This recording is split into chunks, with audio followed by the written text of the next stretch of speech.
আমি ওমরের নামে আল্লাহর কাছে নালিশ করব। কি নালিশ করবে? যে ওমরের আমলে আমি না খেয়ে আছি, আমার সন্তান না খেয়ে আছে। কথা বুঝতে পারছেন?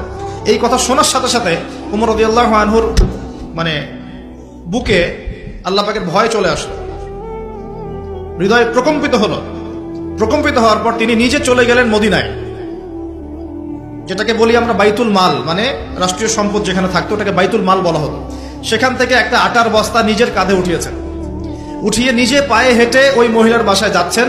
তার পাশে থাকা একজন সাহাবী, তিনি বলছেন, তার নাম আসলাম রাদিয়াল্লাহু আনহু, তিনি বলছেন যে ইয়া আমিরুল মুমিনিন, হে আমিরুল মুমিনিন, আমাকে দিন, আনা আহমিলুক, আমি এটাকে বহন করে নিয়ে যাই। আপনি চলেন, সাথে সমস্যা নেই, আমি বহন করে নিয়ে যাই অ্যাটলিস্ট।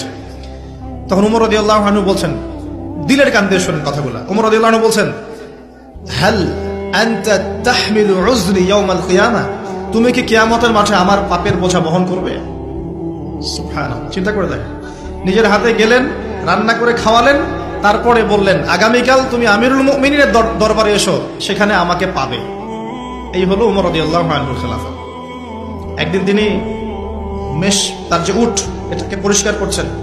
আলী রাদিয়াল্লাহু আনহু দেখে বলছেন, আমিরুল মুমিনিন, আপনি পরবর্তী জেনারেশনের জন্য অনেক কঠিন আদর্শ রেখে যাচ্ছেন। আপনি এত কাজ করছেন, তারপরে নিজের কাজও নিজে করছেন।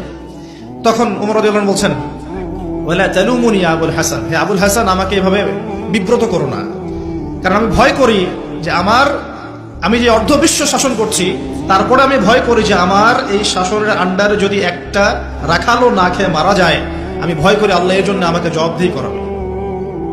আরেকটা বলে শেষ করে দিই, আমর ইবনে আস রাদিয়াল্লাহু আনহু, তিনি একজন গভর্নর, কোথাকার? মিশরের। কার আমলে আছেন? ওমর রাদিয়াল্লাহু আনহুর সময়।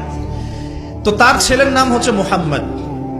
তো সেই মুহাম্মদ আমর ইবনে আসের ছেলে রাদিয়াল্লাহু আনহু।